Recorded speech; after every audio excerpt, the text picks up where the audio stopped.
Hello, so I'm back with another locals report video, and I'm still playing Vanquish Soul. So it was actually a 5-round locals this time, so we've got quite a lot of material to cover, and my matchups were a lot more varied than last week. So it'll be really interesting to discuss how things went. So I play a 42 card deck, so my core remains very similar. So of course 3 Razen, 2 Xiaolong. I decided to go down to 1 Madlove, just because I don't like seeing her in my opening hand very much, and I've actually cut some VS spells and traps out. We'll get to that later. 1 Panthera, which I'm actually liking more and more, so I might think about maybe upping her possibly. 3 Heavy Borger and 2 Caesar Valius, which the change I made just because, you know, Runic is still around and I don't want to like banish my 1 boss monster. Still playing the Kashtira Rise Heart package, really good for Stake Your Soul. Of course 3 Ash, 2 Bell, Earth Attribute as well, 2 Crow, really good against a lot of the graveyard stuff like Horus this format, and it's also dark. 3 Shifter, because this deck can really play it. And then we start to search, so you want to get to the Razen as much as you can. So 3 Pot, 3 Small World, which I have to admit I'm still very much like trying to get used to. I know that a lot of you guys want to have like a Small World guide for this deck, so that's something I'm definitely intending to work on. 3 Stake Your Soul, 1 Rotor. All of this is essentially to try and get Razen still. I actually mainboard 2 Cosmic Cyclone, just because I think there's a lot of continuous spells and traps, field spells, that kind of thing, this format. So we're thinking like Fire King Island, the Runic field spell, as well as the Horus King Sark. So I think it's got a lot of utility and has gotten me out of a tight spot. And then 3 Imperm, which I've put back into my deck, because I think it is still good. And then just 1 Snow Devil. So you can see I've actually taken out the Dust Devil, and that's kind of why I guess the Madlove is maybe at 1, because that's the only search target really. And the fact that I've got 1/1 means I'm less likely to draw it in my opening hand. So that's the main deck. Quick run through the extra deck. So 3 Rock, of course, and then the other slots are very much like flexible. So I run a Security Dragon because it's really easy to co-link and return something to the hand. If it's co-linked, SP, which I actually used this local, so I'll talk about that. Some big boys here, that's the Zeus package there. Some generic rank 4s. My favourite rank 7, which burns every time a card or effect I think is activated and immediately on res. And then you can see I've got an extra super poly target here. So Dragon Knight Draco Quest requires 1 dragon type synchro monster. So I think there's a lot of sort of dragon synchro types running around at the moment, and then 1 warrior type. So that could even be my own Razen, for example. So and then of course the generic super poly targets there. So quick run through the side deck. I actually use super poly quite a lot, and especially in my round 4 and round 5 matches, really useful. Nibiru also, Drawn Lock, really good for this format. And I just thought, you know, Zombie World, because I think a lot of decks like rely on them being certain types. So if you change everything to zombie, especially, I think it ruins like Bystials, because I think they need to have dragon type specifically, say to tribute for the Bystial Lubellion, etc.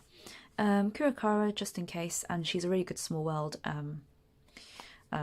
card as well, being fire, and obviously the level's different. And then just 1 Cosmic Cyclone, just in case there's any back row decks like Labyrinth running around. So that's the deck core. So let's talk about the matchup. So it's really funny, round 1 I went against Runick Horus again, and this is kind of why I have, part of the reason why I guess I have Cosmic Cyclone, because they play Floodgates. So they play the TC Boo, which doesn't really do much against this deck. This deck can actually run TC Boo, but now it's at 1. You know, it's not optimal. And they also play Skill Drain, so you can Skill Drain does kill this deck. It doesn't kill it completely, because if you have let's say at least 1 bouncer in hand, so either Caesar Valius or Heavy Borger. Let's say you got Panthera on the field and you want to like not destroy, sorry, that wouldn't work because it has to stay in the column, but let's say you've got a Borger on the field and you want to burn them, you activate it on the field and then you chain Caesar Valius to bounce the Borger out back to your hand, and then when it resolves the Borger's not on the field anymore.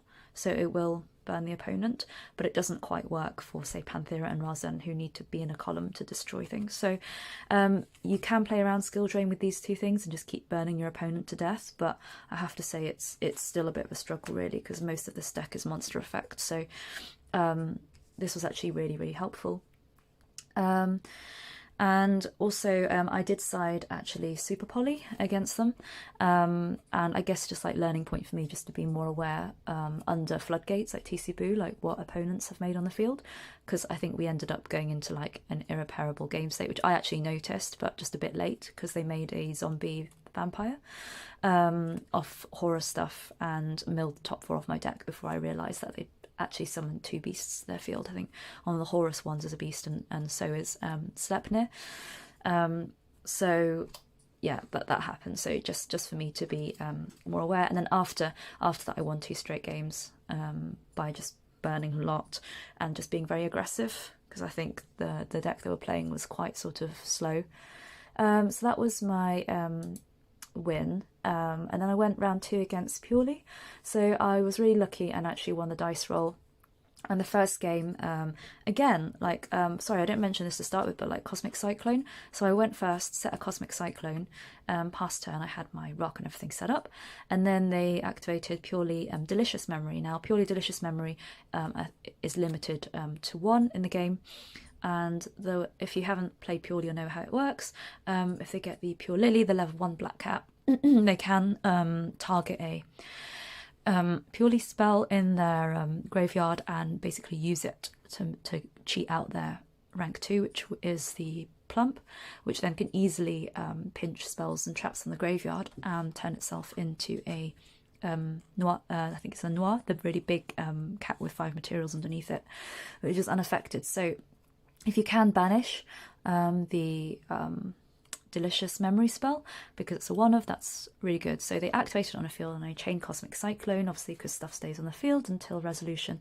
The Cosmic Cyclone banished doesn't negate the effect of the Delicious, but it kind of interrupts their play. So that was really good, and I think this was probably one of the main reasons that I was able to win that game, actually, because I interrupted their 1-of. And then we went to game 2, and I basically lost because they went first, and obviously I don't have any kaijus in my sideboard, so it was really difficult to out stuff. So they had the Black Cat and Zeus, so I lost that. And then game 3 we were coming up to time, and it was kind of really annoying because I tried to interrupt them as much as possible, but they got 2 level 1s on the field, and I didn't know that this is Purrely's sort of time burn conditions. So they go into Assemble Nightingale, the Lyrillist card, and they can attack directly, I think for 400 or 800 attack. And it was a bit annoying because it actually triggered Razen, and I had 2 Dialong in my hand, so I could have actually spec'd a Dialong, kept another one in hand, and then used it to change the battle position of the Assemble Nightingale so they couldn't attack me for game. But I guess with hindsight, now I know about their sort of win condition in time, I'll definitely do that in the future. And annoyingly, when it came to my turn, time was called during main phase 1, and I had no way to get to Heavy Borga, as well as having an earth and a fire in hand, so that was kind of rough. So I lost to a direct attack from Assemble Nightingale that in hindsight I could have played better. So yeah, that's kind of like a matchup knowledge deficit from my point of view, so lesson learned. And then round 3 I went against Speedroid. I did win the first game, and then I lost in time to game 2. I really needed Nibiru in this sort of, it's a really big sort of combo kind of deck, but there were some interesting Super Poly targets, because I think everything of theirs is wind, so you can definitely Super Poly their stuff away into Mud Dragon. So I guess, like, even if you are losing a game and you've got Super Poly on your side, it's always really important to just take note of the attributes and stuff of all your opponent's things, let them play it out a bit and sort of commit to memory before you go into siding, so you know if you can side the Super Poly or not. And then round 4 I went against a Sprite deck. Now this was interesting because we went to game 3 and it came down to time, and I really dissected what happened quite a lot. So I think I had, so once again I had Super Poly, which is really good against Sprite because A lot of their stuff is Dark Thunder, and actually the rock of the Vanquisher, if you look at him, he's dark as well. So you can super poly one of their Dark Thunder things with your own rock into a mud dragon, which is really helpful. Another thing came up where they change of hearted my rock and tried to use it as link material, but they can't actually. So that was also quite helpful too. But anyway, so it was coming up to time. And I think I managed to super poly their stuff away into a mud dragon on the field. I think I got them to the point where they were kind of a bit top decking, and I'd managed to attack one of their small face down things already to the graveyard, and you know, we passed turn, he set a thing, and then I was like, okay, I kind of want to get a life lead on him. We were still on 8,000 life points each at this point, so they had one thing set on their field, and they also had a face down as well, and I had a mud dragon here. And I think at this point I might have like had another random monster on the board, and then I was like, you know what, if I can SP using mud dragon, I get to banish a card on the field and that will clear their board. So I figured I'd go into SP, try and banish, and it turned out that their set card was actually an imperm, so my SP got impermed. And I was just thinking, you know what, I'm just going to go ahead and attack. It was really coming up to time, and I actually attacked into a face down Ash Blossom, which has 1800 defense, so I lost 200 life points, and that's how, and then time was called and I lost because I attacked a face down. Now, I think at the time I was just being a bit sorry for myself, but later, you know, on some like reflection, and like thinking about the game state, it's like at that point I should have known, because I would have seen enough of my opponent's deck to know what stuff in Sprite they set face down the back row. Like if it's a double cross, they have to have a level 2 or something on the field, which they clearly didn't because it was a set card, right? So it's not going to, well, if it is a double cross, it's going to be a bluff, and I don't need to fear it because it's not going to do anything. I think Sprite's starter might be a quick play, which could spec a level 2 to the field, but hey, you know, it's got to be face up, so I could just see the attack and defense. So I guess the other thing would be an imperm that I die to. So maybe knowing that knowledge and thinking what stuff they would set, maybe, you know, I should have just played it safe and just stuck with the mud dragon, and just attacked their stuff, because mud dragon would have been fine because it's 1900 attack. So I think just maybe like improving just my general game state awareness and sort of getting to know what's in my opponent's deck, what's the most likely thing they're going to do coming down to time, and maybe I wouldn't have lost that game. Maybe it could have just been a straight draw. So that was another disappointing game loss for me, as well as the Purrely ones are both losing to sort of, you know, time and the tiny bits of life points. And then round 5 I went against my favourite deck, Dragon Link Bystial, which we have quite a lot of our locals, and we ended up drawing. There was a lot of back and forth, and I won the second game based on life lead. First game I just got aggroed to death basically. Thing is with VS, it's very mid-range. It can do aggro and burn, and it can do control, but it can take a, you know, it's not as aggro as the most aggro decks out there. So again, I use Super Poly, and I think, you know, I think this is definitely, you know, something I might consider main boarding. I don't think it's too bad going first because you just set it, and it's definitely not awful going second. So I used this twice in the second game to go into Garura first and then into Mud Dragon. It was kind of a bit weird because I also had sided, this is the reason why one of the reasons why I sided the Zombie World package, because I think it completely kills like dragon decks, because, you know, like I said at the start of the video, they have to tribute off dragon stuff. But I realised that, you know, I'd already used the Garura because I didn't have a second one in my deck, so I couldn't just turn everything into a zombie straight away because I wanted to save it for the Mud Dragon, which needs different types. So I had to basically make sure I had Mud Dragon first before slapping down Zombie World, otherwise I'd have kind of wasted Super Poly.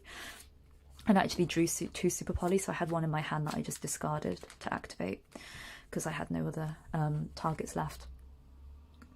So very mixed locals. I won 1 game against Runick Horus, drew 2 against Purrely and Spright with the very annoying time sort of losses, and then drew also against and then drew against Speedroid. sorry, I didn't draw against Spright. I lost against Spright and Purrely and drew against Speedroid and the D-Link deck. So it was 1 win, 2 draw and 2 losses. So, but having thought about it, I could have maybe converted those 2 losses into draws instead, actually. So maybe it's not as bad as I thought. So I guess, like, in summary, Super Poly, I'm having a lot of fun with it, and I'm thinking about maybe making a bit more extra room space for maybe a second copy of Garura, maybe a second copy of Mud Dragon, so maybe 5 there.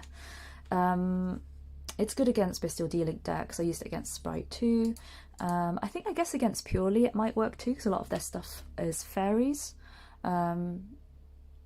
So yeah, I think that would work.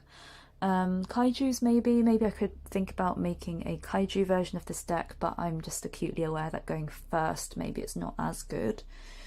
Cosmic Cyclone I'm still very happy with. Zombie World I think I still need to test out a little bit more.